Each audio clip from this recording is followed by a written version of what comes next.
Hello, everybody. Welcome back to the SNHU Esports broadcast live here in the Connection Esports Arena. It is Tuesday, and that means it is time for Week 6 of Super Smash Bros. Ultimate in NECC today. Wait, is it Week 6? Yes, it is. Oh, then I titled the stream wrong. Sorry, chat.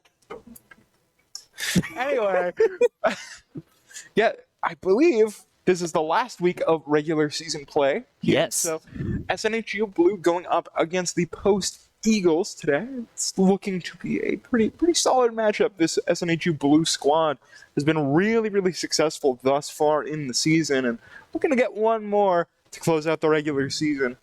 Let's see. I believe that this is going to be a pretty swift start here. Starting off with K-Rool and Incineroar, so two relatively bulky characters, each able to really hold their own on the battlefield. It's just a matter of who's really more agile in the moment than the other. I'm watching El Jefe for this revenge immediately. It comes out twice. We can't have this happen again. I'm getting flashbacks to last week. Look at El Jefe fishing for one big move here. Just trying to not get too much damage here. Gets the side B. The revenge wore off. With the K-Rool, between the cannonball and the crown throw, K-Rool is an interesting case of a tank that's also able to zone out very well. So we saw at the beginning that, El Jefe was not really sure how to approach the K-Rool. Obviously, he's found his footing now, but for a while, K-Rool was really keeping him at bay, but now it seems like Incineroar is starting to really claim his territory on the edge of the stage here. Absolutely. I mean, Incineroar just does so much damage and so much knockback at the edge of the stage there. You're basically dead for rights. And the problem is, these projectiles from K-Rool are so predictable that it's just feeding the revenge. Two grab combos get K-Rool up to 64% off of one revenge on a crown. That's obscene. That revenge is just especially dangerous. We've seen how El Jefe can be, how powerful he can be when revenge is taking place. But, now he's down to 0%. He's going to really need to build up that revenge again, which it looks like he has, going for the side B. And K-Rool is already in a pretty fragile spot, especially with El Jefe really guarding the edge. And there he goes. He takes another stock. I mean, it feels to me like these two are just staring each other in the eyes, just waiting for one to get a big move. This is the two powerhouses meeting in its truest form, quite frankly. El Jefe, again, gets the revenge up, and that's 55 off of two moves, one of them being, I believe, a weak hit of forward air. This revenge is so obscene for El Jefe, but it's been working so well. Raffinite really trying their best to get some space here, get some percent, and does have that stock, but not able to get around the brick wall that is El Jefe. So the problem with the K-Rool matchup here is that with the cannonball he's able to zone out really well. But what did I just witness? Apparently that move can clash. So that's what we just witnessed. Today I learned. And speaking of things that we just witnessed, El Jefe lets the neutral B rip. The Darkest Lariat comes through and secures that last stock for SNHU Blue, starting off this game with a nice little lead.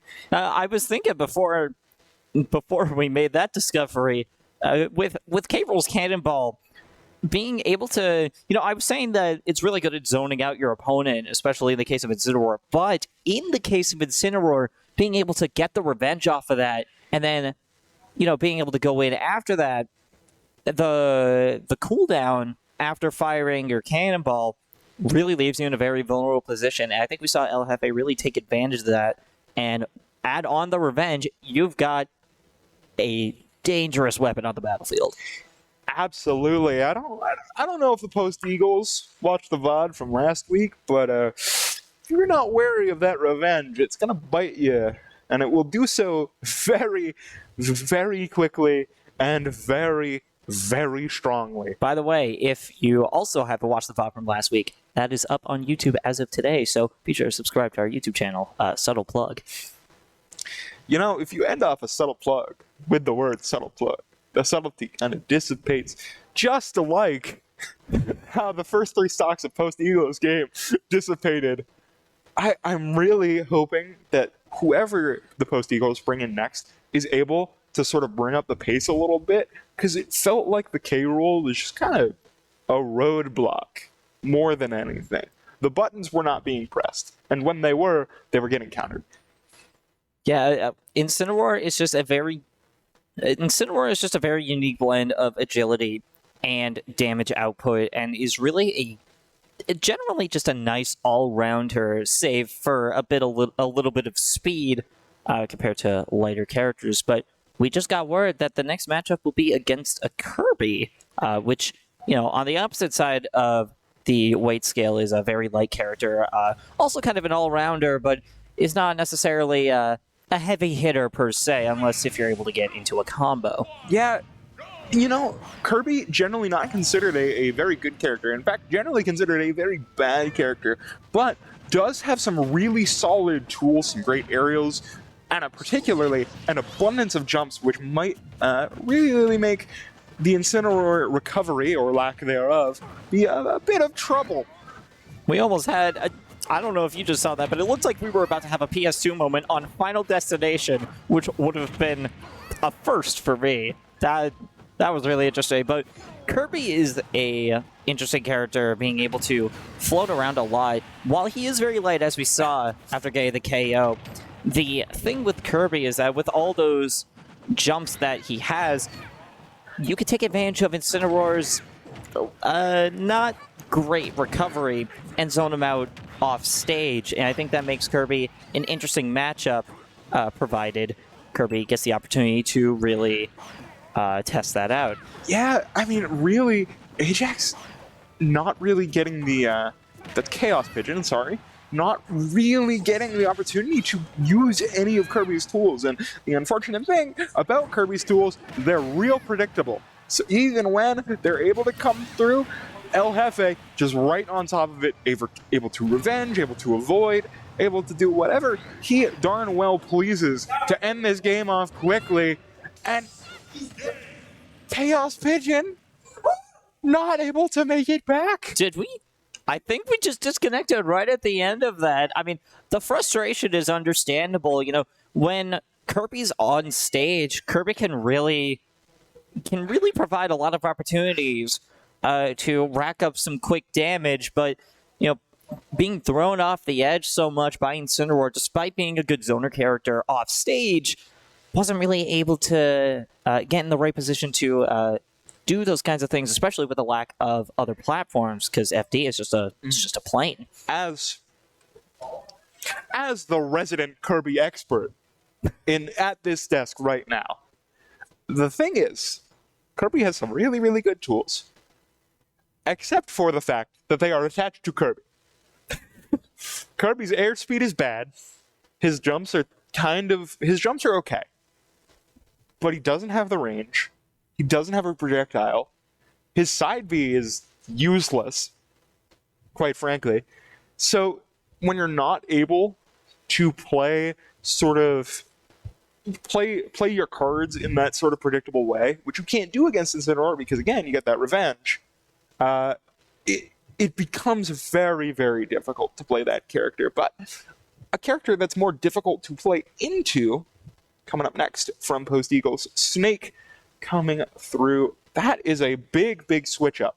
Very interesting choice. A more, I would say, strategical and tactical character, being able to place all kinds of different explosives around the battlefield with the landmines, and being able to throw grenades and rockets around. Snake can really make the stage a difficult place to find your footing if you're not careful. And if you're like Incineroar, where you can't really do well in the air, provided you miss the edge of the stage by a couple pixels with your recovery, that could spell defeat for you pretty quickly. So I'm looking to see how this is going to play out for Snake, especially on small battlefield with 2 extra platforms here. Hey, Mike. Yes. We have Incineroar going up against another character with timed explosives. This could Be dangerous. Being a fire type doesn't exactly help Incineroar around explosives, now that you mention that. But it's this revenge that I'm looking for. Just because if Spectre isn't careful about the usage of these projectiles, just kind of sends them out willy-nilly, that can be punished really, really effectively. But as of now, using them in such a way that not able to be predicted by El Jefe, getting a lot of damage very, very early.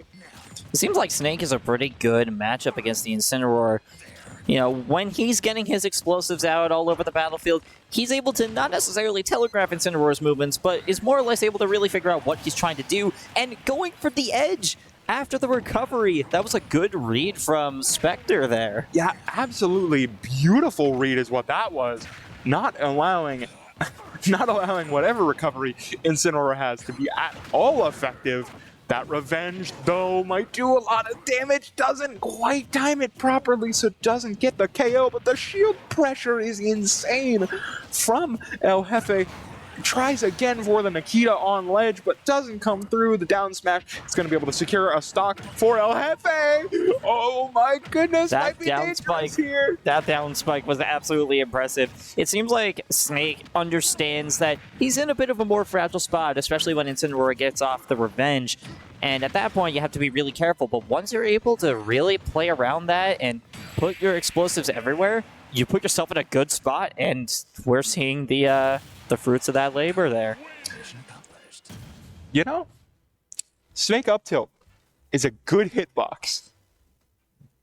Did you know that? You know, today I learned. Fun facts with SNHU esports. Snake up tilt is a very good move. I'm learning a lot. As we saw there. I'm learning more from this broadcast desk from the past couple weeks of casting than I have in like the 4.5 years of college I've done so far. Congratulations. And for any of my professors watching, that was the joke. Good cover. Good cover. But waiting to see who we have coming in from SNHU. Speaking of education, though, we've got the cross on the Falco, but speaking of education, it seems like Post Eagles is really understanding what they're getting into. Like, you know, you don't necessarily have to watch all the VODs, although if you're sub to our YouTube channel, you may as well. You don't necessarily have to watch all the VODs to understand what we're really capable of. Sometimes it helps to learn on the fly and be able to adapt in real time, and that I feel like is a good short-term strength. And I feel like with the Snake, Post Eagles is able to, they have the capacity to put themselves in a better position given the point difference right now. I don't disagree, but it's worth noting that Crust is finally, at the end of regular season, taking the gloves off and going back to Falco. When we have seen the Crust Falco, I believe we've seen that 12 stock. Oh, That's not something you want to mess with at all. And I really think that Snake is going to struggle to match the pacing that Falco can, you know, bring a match to if he so chooses. And we know that Crust likes a little bit of style, likes a little bit of speed. You know, he likes to throw some flair in there, and with the reflector, he provides a good counter to Snake's projectile-based combat style. As opposed to the speed, you know, being able to go through the landmines placed on the battlefield, that remains to be seen. But let's take a look at how this plays out here.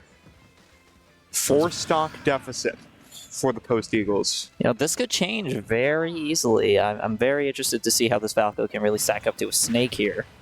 Absolutely. Already the pace quickens from Spectre, getting a little bit faster, trying to sort of to beat Falco at his own game. But again, Falco's one of those characters that can just kind of dictate the pacing of a match.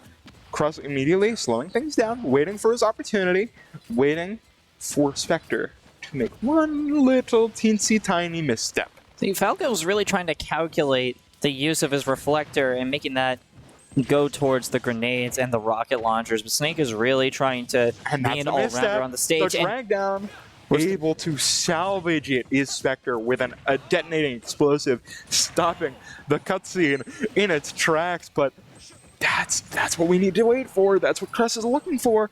and so far been successful at finding it. Ironically enough, with a game like Smash that is relatively fast-paced, sometimes a bit of patience is all you really need to understand what your opponent is really capable of and what their tendencies are, picking up those patterns. And it seems like that's what Crust is trying to do. You know, he may have lost a stock here, but he is taking a calculated approach. There's a lot of movements per second that your brain is probably processing while you're playing. And I would imagine Crust is able to look at Snake's moveset and what Spectre really does consistently, and is able to work around that. Absolutely. And again, we can see this sort of ebb and flow of the Falco here, where, you know, you try to slow it down, wait for your opportunity, you catch them, and you hit the up smash on ledge, and it secures the stock. Yeah, I think Crust is just really able to make use of that speed, not necessarily using all of, you know, his quick reflexes. You know, Falco is a fast character, but Crust was able to play him pretty slowly in the beginning and was able to get a read on Snake. So I think Crust has really been able to adapt very well in this matchup. And we can see the reflector right there, just as I predicted. Was able to make use of that with the grenades and the rockets to return to sender, as it were. Yeah, it's just extra added pressure. Makes Snake's job at ledge guarding a lot harder because most of his tools become very, very ineffective when you can just short hop and reflect on ledge. See, that's the problem with a ledge guarder, is that if you can't get your opponent off the ledge, what else can you reasonably do here? And I think that's why Snake is in a very vulnerable position right now. Yeah, recovering high is very, very dangerous into a character with such movement potential. They're able to walk away living and gets the stage spike with a mine on ledge. I don't think I've ever seen that, but now Crust with a fresh stock might be looking to end this now. That has to have been a stage moment. That was almost a PS2 moment. Gets real close to losing the stock. Might have channeled a little bit of Icarus, but does not fly too close to the sun, able to get the back air to make it out with one stock remaining. Just about. That was entertaining, and I gotta say, no beef against Rob or anything, but it was nice to see Crust return to the Falco after what feels like a long time. Look, if there was a Rob in that matchup, we would be in this for another 5 minutes. That is a matchup that's going on 10-minute timeout territory. If I see another Rob Ditto, I might have to just clock overtime at this rate. I don't know. We don't get overtime, but I don't know. Some of those matches, we sure do earn it. But regardless, it's going to be an interesting thing to see who the Post Eagles send out last here.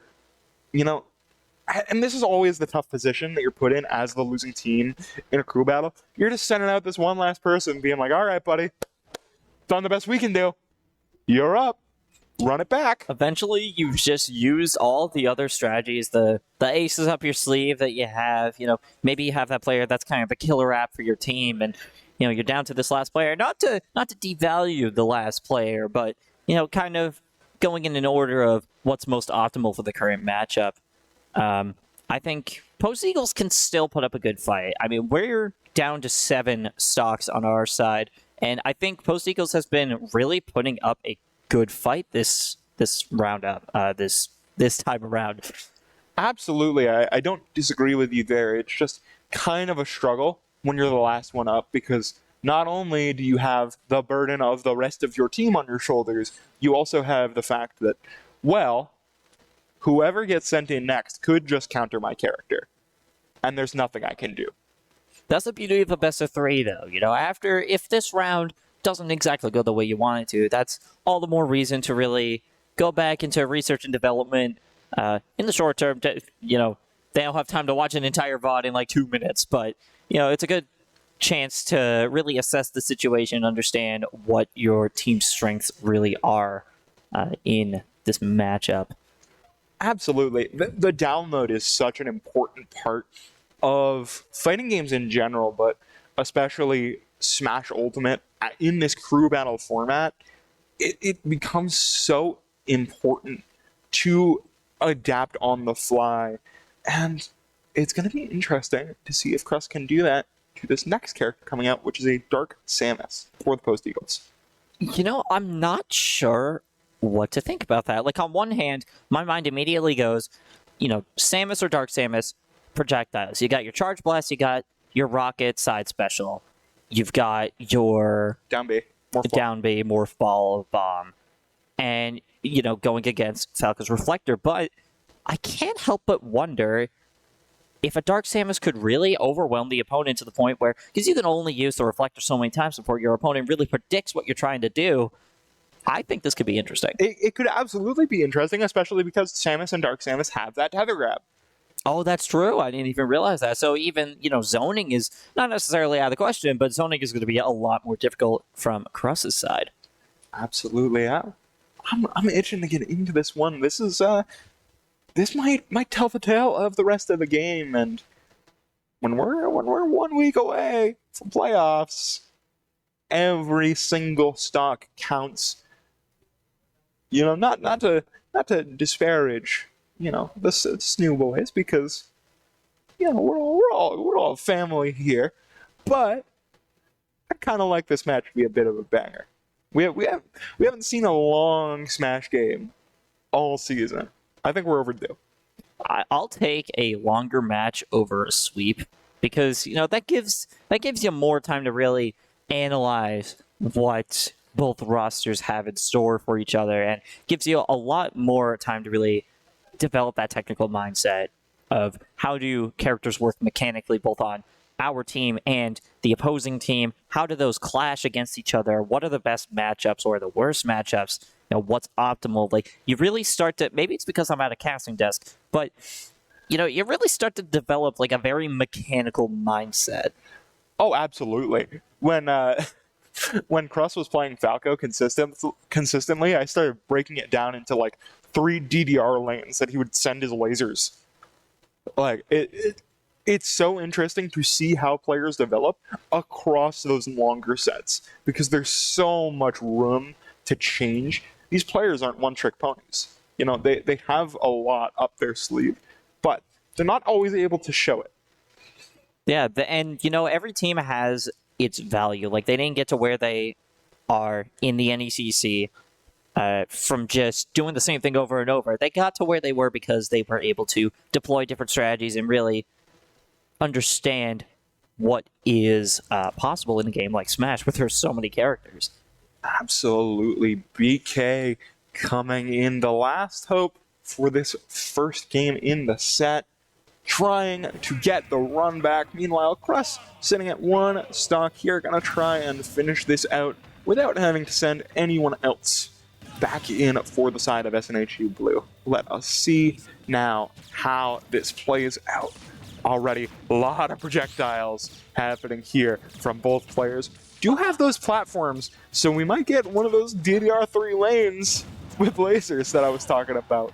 There's all the Morph Ball, the Charge Shot, just generally getting in the opponent's way. The Reflector firing back the missile, and we're seeing Crust is really making use of the Reflector because, that is the best counter, but, Dark Samus only needs to take 1 stock, so it might not be as much of a hindrance as it would be if it was a 3v3. Yeah, right now, both of these players just trying to, send out the initial feelers, looking for one of those opportunities. Both of these characters very much prone to trying to find that rather than making the play.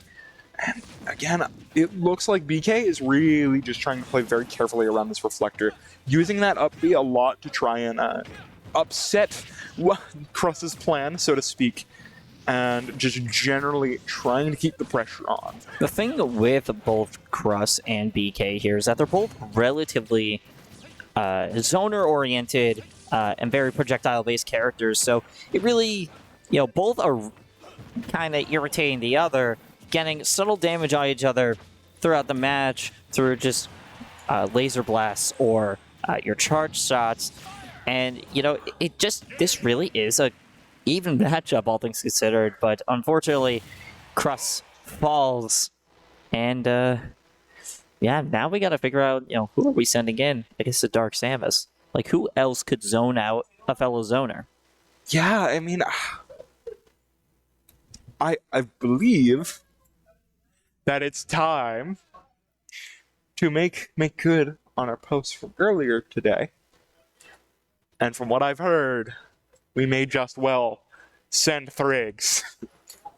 This is gonna get fun. Indeed, it will. The amount of characters that I've seen Thrigs play is higher than the average collegiate player. I can tell you that. If there was a right Mr. now. Worldwide of Smash Ultimate at SNHU Esports, it would probably be Thrigs. I'm not entirely convinced that he's not just picking random.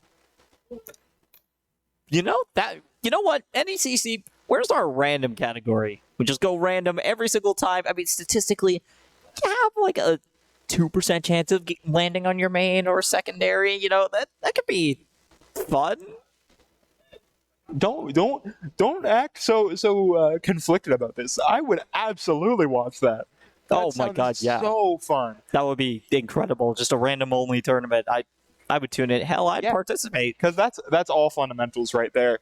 But at this level, the fundamentals are so good that really, the character you pick can make a great deal of impact. Thrigs playing Sephiroth is definitely going to have an impact on this matchup. Oh boy. I'm curious about that because, again, just similar to Falco, Sephiroth has a reflect, but Sephiroth is a unique character. Like, he has a sword, but it's a comically large sword and is able to kind of zone out anyone trying to get up close and personal. But if you're Dark Samus, odds are you're specializing in projectiles, so that's a confusing matchup to say the least. Yeah, this is certainly, again, another sort of eclectic cast of characters coming out from the Post Eagles, and why not just add the main villain of one of the most impactful JRPGs of all time into the mix? Yeah, Sephiroth from Kingdom Hearts, right? I'm gonna lose it. I have had people unironically say Sephiroth from Kingdom Hearts before, and it drives me up the wall sometimes. I see. Well, as the resident Kingdom Hearts enjoyer, you must be sure to nod along with them, right? Yeah, I hold back the urge to show them the door to darkness. If we're keeping things PG out here, that's how I'm gonna phrase it. I feel like that's a Kingdom Hearts reference that I'm not quite landing on. Never played the games. Don't fight me. Whatever. Something, light, dark, shadow. That's all you need to know. There's Mickey Mouse in there, and it's real weird. Aha! It's been for a short season. It sure has been a long season. We have fun here. Do we? I think so. I do. I think so, but I'm not entirely sure all I've the been time. having a blast. Just like how we're gonna have a blast watching this Sephiroth Dark Samus match. Genuinely, I do think it's gonna be compelling because Sephiroth does have that. I'm trying to think. He has that projectile that has 3 different strengths. Yeah, that's I believe the neutral B coming out from Sephiroth. It's really interesting because I feel like those characters are so different yet so similar in some very key aspects. They have the tools to play projectile, but at the same time, each of them has some kind of very long range tool that provides direct damage, either Sephiroth's ginormous sword or the tether grab from Dark Samus. We saw as an approach in that last matchup that Dark Samus would often use the tether grab mid-air as an approach option, but we'll see if that holds true in this matchup. Post Eagle still rocking 3 stocks, only a 3-stock deficit here. Let's see if they can continue to run this back or if Thrigs will end this first game with a decisive win. Looking at Thrigs' movement, I forgot how mobile Sephiroth can be, all things considered, giant sword and all. It seems like he's really able to get up close and personal quite quickly, and with a character like Sephiroth, I think that's just what you need to do. You need to be able to kind of just run in and ask questions later, especially with a ranged character like Dark Samus, because when it comes to getting up close with a character like Samus, there isn't really much Samus can do to you. we are seeing the rockets, but between the shield and the reflect that Sephiroth has, it's hard for Samus to really land on him. Yeah, and even when you do, I mean, Sephiroth's hitboxes, every single one of them are the size of entire zip codes, quite frankly. So, if you're able to get that option, Sephiroth has about 50 different hitboxes that come out fairly quickly and are able to just stem the bleeding so fast. Oh, somehow dodging out that explosion, that was an impressive evasive maneuver. Rolls at the absolute perfect time, does BK, but still at 137 in a very vulnerable spot, in a little bit of hit stun off stage. Doesn't even need it though, does Thrigs. The forward tilt, I believe it was, is able to secure the stock from stage right here, and now even more pressure coming through. Able to stop it, does BK. Gets a lot more damage, but the wing does come out from Sephiroth. While we are seeing the wing come out from Sephiroth, I am noticing that his up special, while it's pretty decent for getting back onto stage, it's also been really good at racking up damage, especially on the way up. When Samus is trying to edgeguard, Sephiroth's sword is, really gets in the way. What is that hitbox? I'm sorry. That range is absurd on the sword. Not to cut you off, but that is purely the DLC difference right there. No shot that hitbox would have flown on release, but my own gripes aside, Thrigs able to get yet another stock sitting at 152. One more strong move from BK is going to be able to secure this stock, but you have to get through the wall of Sephiroth's hitboxes. And Sephiroth was trying to go for that damage over time, which is another unique thing that he has at his disposal. Granted, it is a bit difficult to aim that, especially when Samus is trying to maximize the distance between BK and Thrigs. But when Sephiroth is able to land that, you can take some devastating damage over time if you're not careful. Absolutely. The Post Eagles, one stock left in this first game. Gonna want to try and hold out, but not looking too hot at the moment. Thrigs in pretty much complete control of this matchup, sitting at center stage, walking up slowly. Does end up missing there, and the pressure is on BK, running it back, but Thrigs able to make it back to stage. All that effort, all for naught. Thrigs secures the kill off the top with a beautiful up air. An incredible victory from Sephiroth's hitbox. All right, it's not all of the hitbox, just a significant portion. Those are some very goofy hitboxes, and I think just about any Sephiroth player on the planet would agree with us on that front. Post Eagles probably gonna want to go into the training range and check out what those hitboxes actually look like, and point and grimace. I don't know what the appropriate reaction is, but it's not going to be laughing. I think there's a lot of strategy talk to be had from both parties.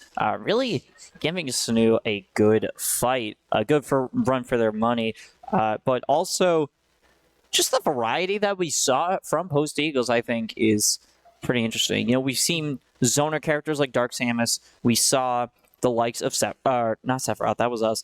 I'm mixing up fighters. Kirby, thank you. Kirby being kind of an all-rounder, sort of a zoner, but a lightweight zoner nonetheless. I wouldn't call Kirby more of a zoner. If the Kirby player had the luxury of playing into, say, the Falco, then gets a little more zony, because then you get that Falco laser. That's such a good asset for Kirby to have, but unfortunately no projectiles to be found while the Kirby was on the field. I believe it was into the Incineroar, if I'm not mistaken. But I think I might be mistaken. Sounds about right.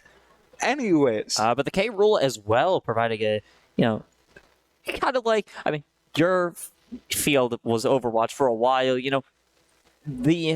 The role of a tank is very important for a team fight, I would imagine. So, in a one-on-one context, K rule provides a really good, not necessarily anchor, but definitely a wall to get through. K rule has some tools. K rule has some numbers in his favor, but it's not in the favor of the Post Eagles, just definitively. El Jefe Revenge. If they come up against El Jefe again, you got to absolutely center your entire playstyle around that revenge, because it does not matter how well you play.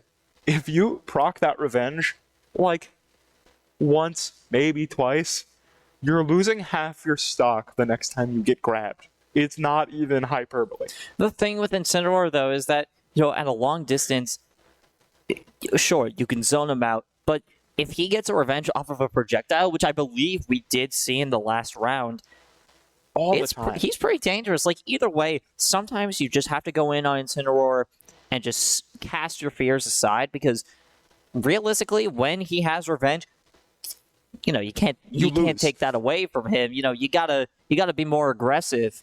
I think, because from a distance, you can only do so much. You can't launch someone with a projectile as easily as a well-timed smash attack. Absolutely not. The only saving grace against that revenge is sometimes you can just beat it out of him, but when you're getting that close to be able to do that, you're putting yourself in an immense amount of danger. We saw last matchup, to start us off in game one, and every time the crown came out, whether it was on first hit or on the way back, El Jefe would walk up, fall into the crown, revenge, the crown would go out again, he'd do it again, the cannonball would come out, he'd do it again, and then El Jefe would side B, and with one more move, the K-roll would be up to 80%. That side B is just lethal. No matter if you get the timing just a bit off, or if you get the timing in the sweet spot, that move is just devastating. Yeah, absolutely. And we see the El Jefe Incineroar coming out again, up against the Kirby once more. Again, not being graced with a projectile duplicate, but Chaos Pigeon gonna be looking to up the pace a little bit here. Seems to be doing so successfully at the start of this second match. Kirby's able to give him a run for his money here, able to rack up some quick damage, but 2 hits and Kirby's already at 42%. I mean, just look at the powerhouse that Incineroar is right now. 84%, and it's been, 30 seconds? It is just absolutely absurd how well Incineroar can play, but Kirby is really holding his own here. Feeling it's surprisingly evenly stacked, given how light Kirby can be, and almost losing from a down B. Almost losing from a down B, but able to get that grab on ledge there. Surprised not going for the back throw to try and get maybe a back air to secure the stock, but able to make it back to stage. Very, very high percentages from both. Obviously, Kirby in a worse spot for it, but gonna get that percentage reset off of another side B, courtesy of El Jefe. This revenge not really being a factor thus far. Forward aerial comes through from Chaos Pigeon, evening this game up perfectly, actually. If you told me that Kirby was gonna be a relatively good matchup to Incineroar this round, I would not have believed you. Look, Kirby's sick, is all I'm going to say. I have a lot of respect from people that are able to commit to Kirby. The revenge does come through, and oh my goodness, just barely clipping on the down smash. And that's just a stock gone. Doesn't matter how sick Kirby is. He's a little less sick with only 1 stock.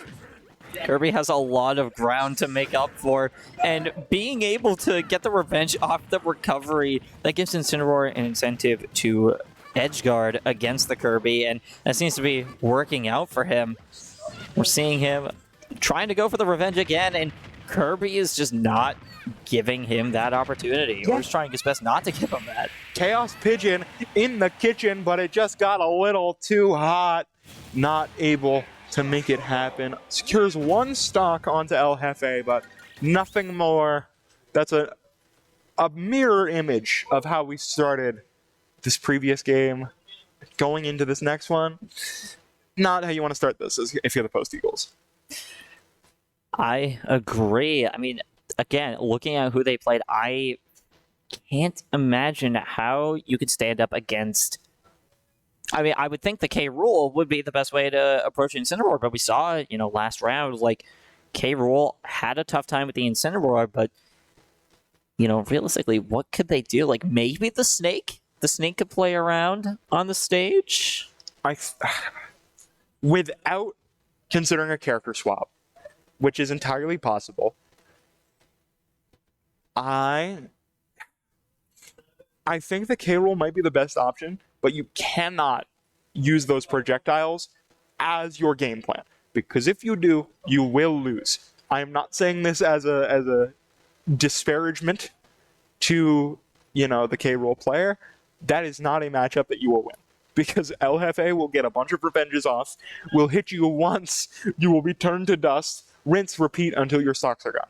I feel like what the K roll could do, perhaps when the revenge is trigger the revenge through close combat and then quickly zone him out with those projectiles until the revenge wears off, if it does. I might need to be corrected on this, but as far as I'm aware, revenge only falls off due to percent taken and not time. But that is not don't quote me on that. What you can quote me on is that we do have the K rule coming in as we kind of anticipated. And I like this pick, but there needs to be a significant shift to the gameplay style that this K rule brings out. Yeah, it's, I'm sure Post Eagles right now are just thinking like they don't want to repeat of last round. They are thinking of how to adapt, but it's just very difficult. El Jefe just plays Incineroar very swiftly, and you'll be KO'd before you know it. So, I mean, not to cast doubt, but what does one do in this situation? I mean, I think it's perfectly fair to cast doubt when the only look that we saw from this K roll was so, just so wonderfully countered by El Jefe. Like I said, something needs to change. You can't rely on those projectiles as your lifeboat, because they will sink you. You have to play more close combat. Look for, sending out your hitboxes. Look for grabs. K roll has some really, really solid grabs. Just don't use those projectiles as your main plan of attack, because if you do, you're just feeding El Jefe. And once he's no longer hungry, that stock is it's not going to be yours any longer, I can tell you that much. K roll also has the added benefit of, I believe it's his down smash that's able to bury the opponent for a short amount of time. I feel like for a very close combat oriented character like Incineroar, that could prove to be very useful, provided you're able to seize the opportunity to do that, which I think the K roll could do. I think that is within the realm of possibility. Yeah, I believe it is the down tilt. Down tilt, okay. That does the burial. It's not the easiest to hit, especially not to get the burial hitbox, because it does have a soft hit that does not bury. But if you're trying to play more close quarters, looking to might be a good option, but seems like there may be a bit of a switch up. We are going in, but not against a K roll. Against a snake. Spectre coming out once more, trying to get to fell the beast that is El Jefe. Oddly enough, I was kind of hoping to see this matchup with the Snake against the Incineroar, just to see how Snake's zoning techniques would stack against Incineroar once again, because I believe we did see this matchup in the last round. And once again, fire types are weak to explosives, pending Pokemon logic. I don't know if they really are. We already saw El Jefe get a revenge off rip there. Doesn't do a ton, because I believe it was only hit on a get-up attack. But finally, Spectre seems to be reading where El Jefe wants to send out these revenges and just playing around that so well. Very much a more even matchup than it felt like it was last time.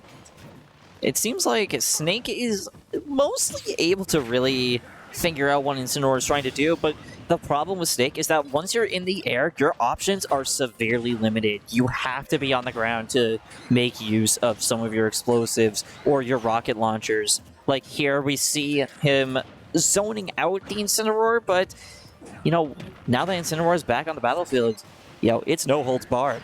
Absolutely has to get great use out of these Nikita missiles, but that one doesn't quite land. The grab working out for Snake and is able to bring down El Jefe to 1 stock.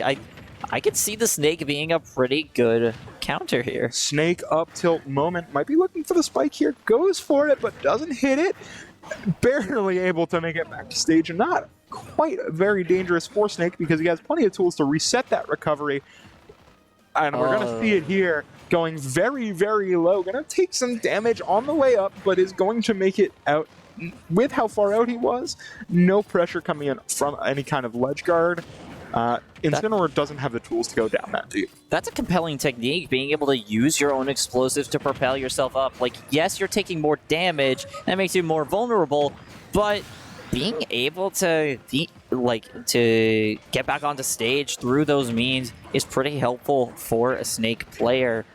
And that recovery device that he uses to get back on stage is also a pretty good projectile if used correctly on zoners. Almost getting the KO on the Incineroar with a grenade there. The DI just too good from El Jefe. We all thought it was over. We all thought the big cat was down. But it's all real scary. Everyone's so high percent. Snake at 72. El Jefe sitting at 140, trying to find something to stay in this game. The crowd is just going crazy. The crowd is going crazy, and El Jefe able to secure it. 144% pulls out the side Bs at a critical moment. And I gotta tell you, the raw excitement from the audience there from that matchup was that was electric. yeah, Which is neutral damage against fire, but that was a really fun matchup. Indeed it was. Absolutely. And I 100% thought that Spectre was gonna be able to pull it out there and bring us on to another character, but El Jefe just sits up straight, looks him dead in the eyes, and says no. Just leaning forward in your actual gamer position, that's when you know it's a big boy moment. When he starts, sitting back up instead of slouching in the chair and leans into the screen to get more into the game, that's how you know they're serious. And in true Pokemon trainer fashion, putting your hat backwards, that's how you know they mean business.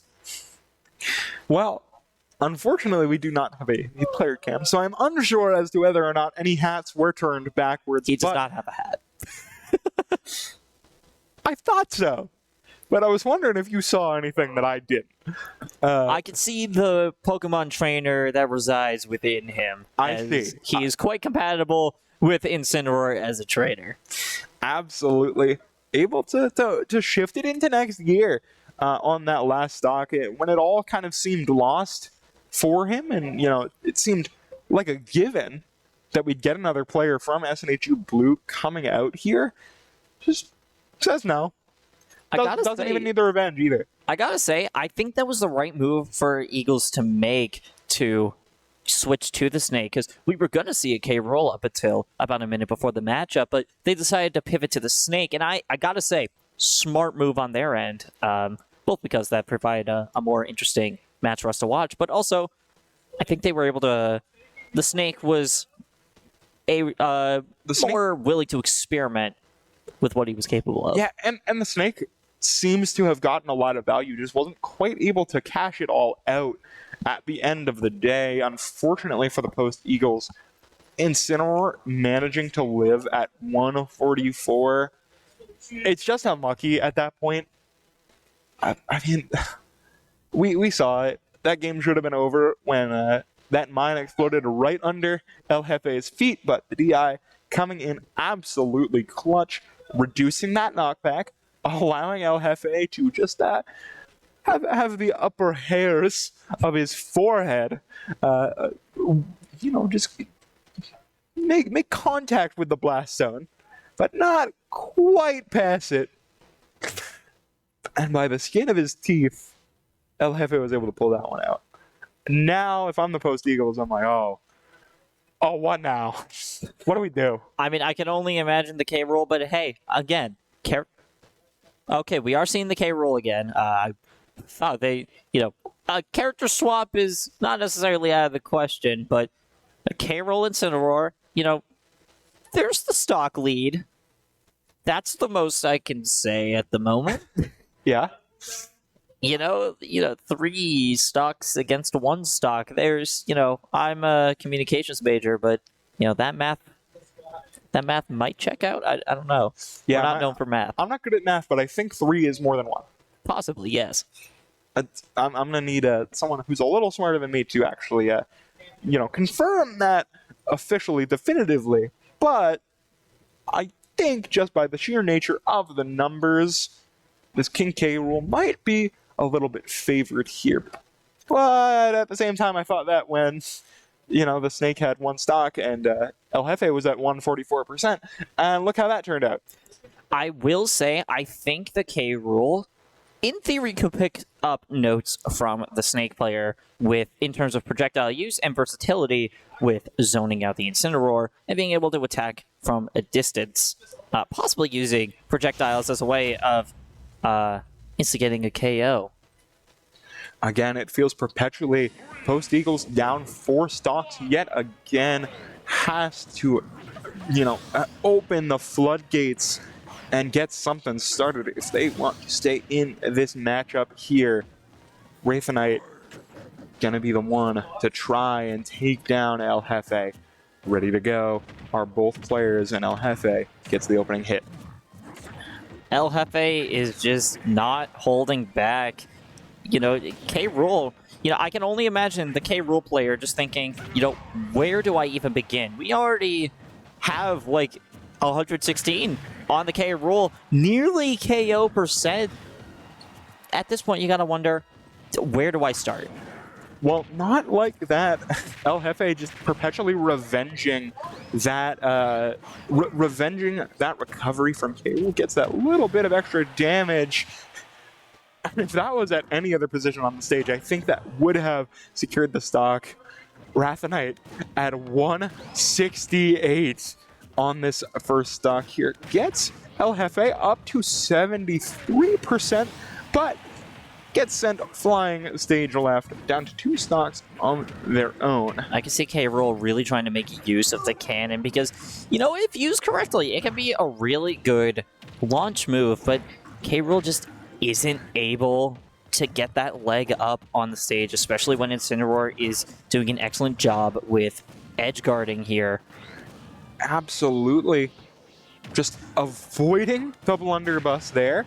I'm surprised that Revenge didn't come out, probably inputted, but not quite quickly enough. El Jefe sitting at 100 with 1 stock remaining. That's dangerous territory, but the side B is even more dangerous for Wraithenite. Now Wraithenite the one as well with 1 stock remaining. El Jefe looks for the spike, does not connect with it, but the pressure is on. The dash attack comes through. DI not enough to save him this time. El Jefe falls. And I believe it's time once more. Seems like we are going to send Thrigs. Yeah, I gotta say, that was the stock difference was a bit unfortunate there, but they were able to get El Jefe off the board. And I can imagine, if you're Post Eagles right now, you're thinking, okay, we have progress. There is potential here.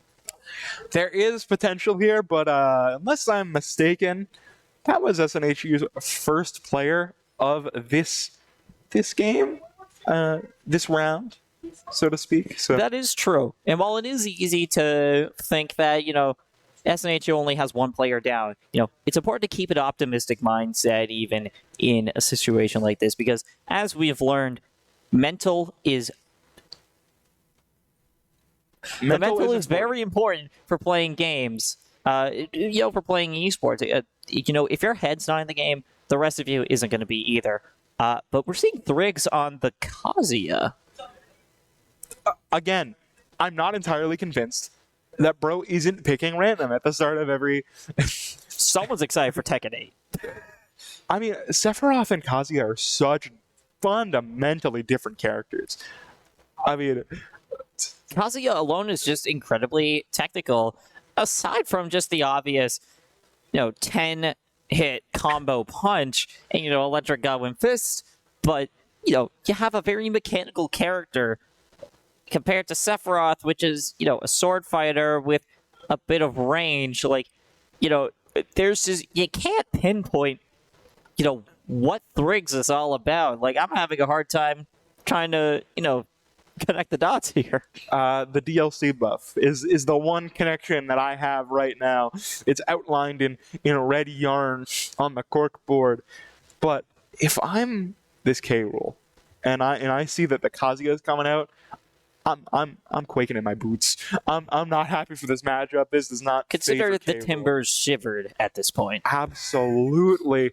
This is not the matchup that I'd want to take if I am one stock remaining on K. Rool, because I feel like your hitbox is just so big that Kazuya can just kind of do whatever, and it'll combo, and it'll hurt, because he's Kazuya Mishima.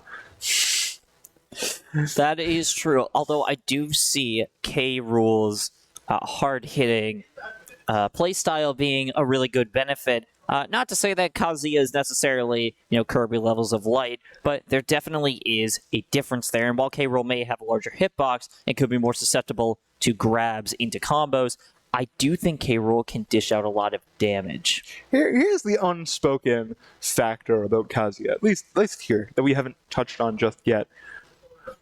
Why does bro have as much armor as he does? It's too much. He has armor on like half his moves. One of his dash attack is a reflector. I did not even know that. Yeah, that can really hit your K. Rool's It's moveset. a really weird hitbox. So, like, it's not the easiest thing in the world to do, but that dash attack does reflect projectiles. And again, Kazuya has more armor than the average medieval knight. So, I mean, it's going to be a struggle to find any ground here if you're this K. Rool, because, yeah, you have options, but Kazuya has options for those options, unfortunately. Going out suit and tie. Yeah, he's dressed for business. Dressed for success, one might say, and Thrigs hoping to end this out as quickly as it has started. Who's gonna tell the K. Rool that they need to fall off again? I don't know. He'll figure it out. Will they figure it out? Is no one gonna tell him?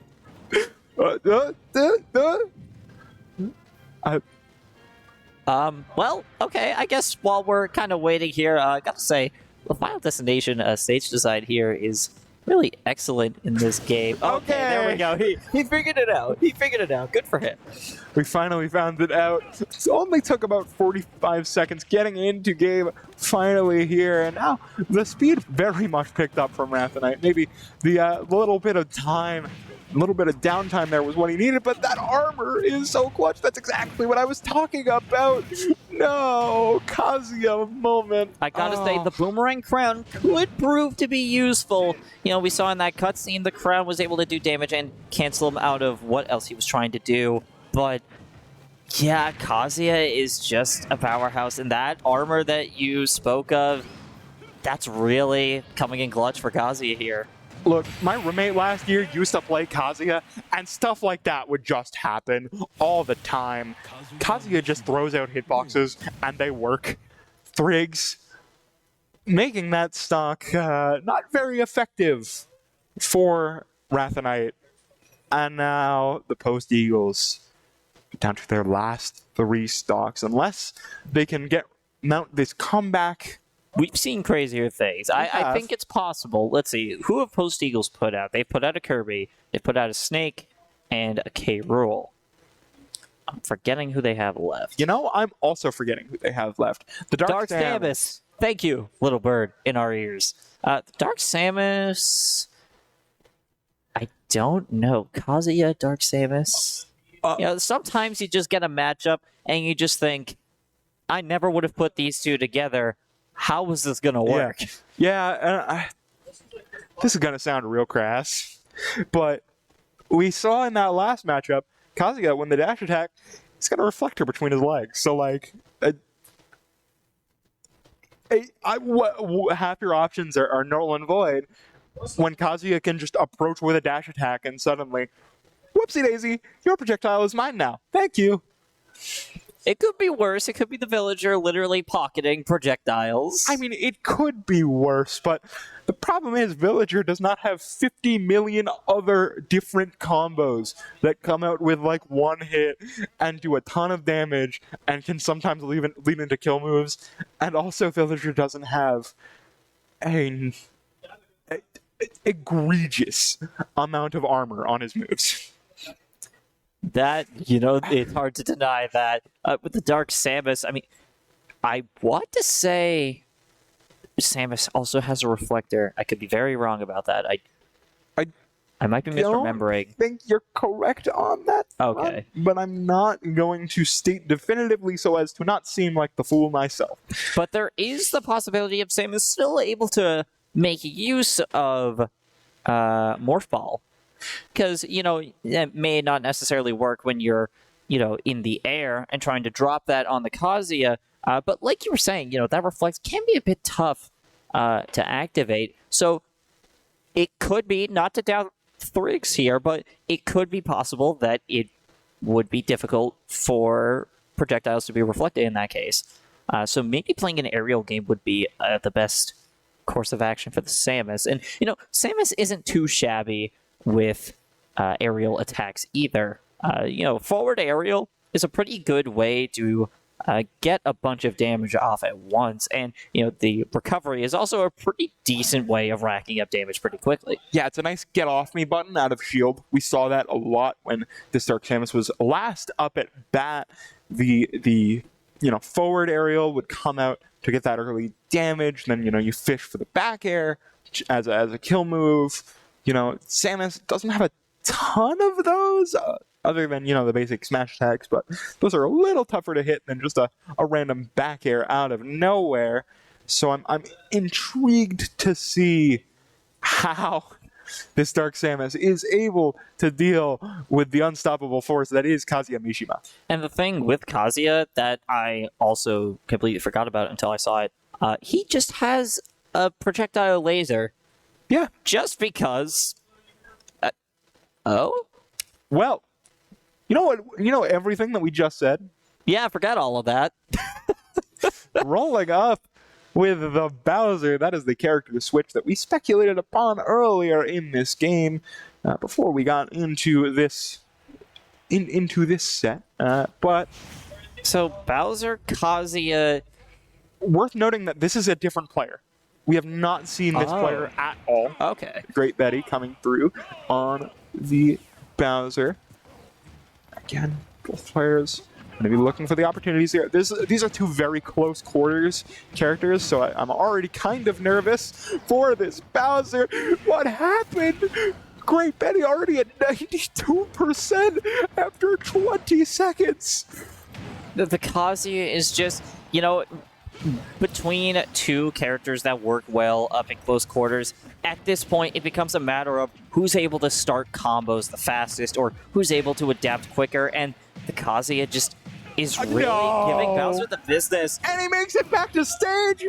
That's the DLC difference right there. That was actually disgusting to watch. Bowser does not look too happy about that. Yeah, I wouldn't be either. The rest of SNHU Blue asking for it again, but gets the spike with the down smash. I didn't even know that could spike. Of course it can. That's a DLC character. I guess there is something to be said about DLC buff, the DLC diff.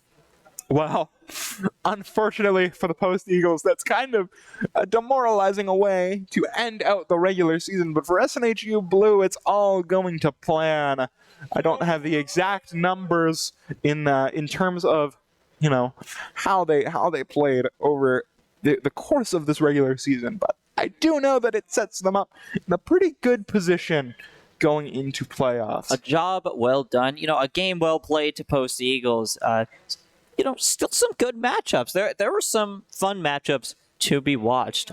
So GG to Post-Eagles. Yep, and now comes the fun part of every single semester. We are kicking into playoff mode for just about all of our games, but now, officially, for Super Smash Bros. Ultimate. I am not entirely sure about this, but I do believe there is some interesting mix-ups happening in the Super Smash Bros. Playoffs division-wise. I don't have the exact details on that, but I'm sure as we get closer to playoffs, and once we start our games, certainly, we're going to update you on that. If you want more updates from us here at SNHU Esports, you know where to find us. Join Twitter. our Discord server, follow our Twitch if you're not already, sub to the YouTube channel so you can catch up on streams that you might have missed and wanted to watch. And if you want real-time updates, you got our Twitter, sorry. Oh, that's right. And our Instagram as well. Both of those will get you clips, will get you scores, everything that you'll need to keep your eyes peeled on the program as we shift into the busy part of the semester. Otherwise, we have a couple more things. That's true. If you're looking for more Smash action, we have the next Grand State Grind coming this Saturday, I believe. Yes, this Saturday. So, Grand State Grind, I'm going to say this until the day I die. Fantastic event. You know, if you just want to hang out with Smash players or if you want to really try and make it to the top for a share of the prize pool, definitely sign up for the Grand State Grind. It is happening this Saturday. Same time as previously. Same Smash time, same Smash channel. Yes, sir. And we will be streaming it live, of course. Of course, and you can catch that all at SNHU Esports. Or if you want to come in person, just go to the upper dining hall on campus. Spectators are able to just get in for free as long as you're not playing. And like I said, it's always a really good event. Turnout has been really, really great. The event has grown a lot. It's been very encouraging to see. So everyone always seems to have a very good time there. So we hope to see you there. In the meantime, there's a little bit of space between now and Saturday. So tomorrow, we're going to be getting some League of Legends play. And, not my game, but I respect it. I respect it. That's the best thing I could say for a game that I have never played. And if you want to watch that, make sure to come back, check our socials for match times, and otherwise, I don't think we have anything else to add. Thank you again, Mike, for joining me here at the caster desk. It's been a pleasure having you over here.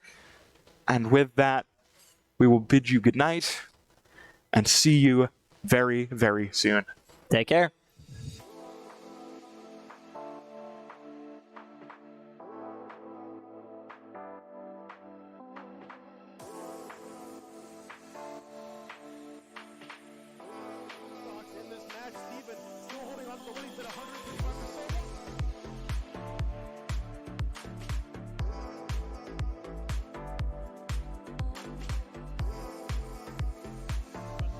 Marshall Peach finds one.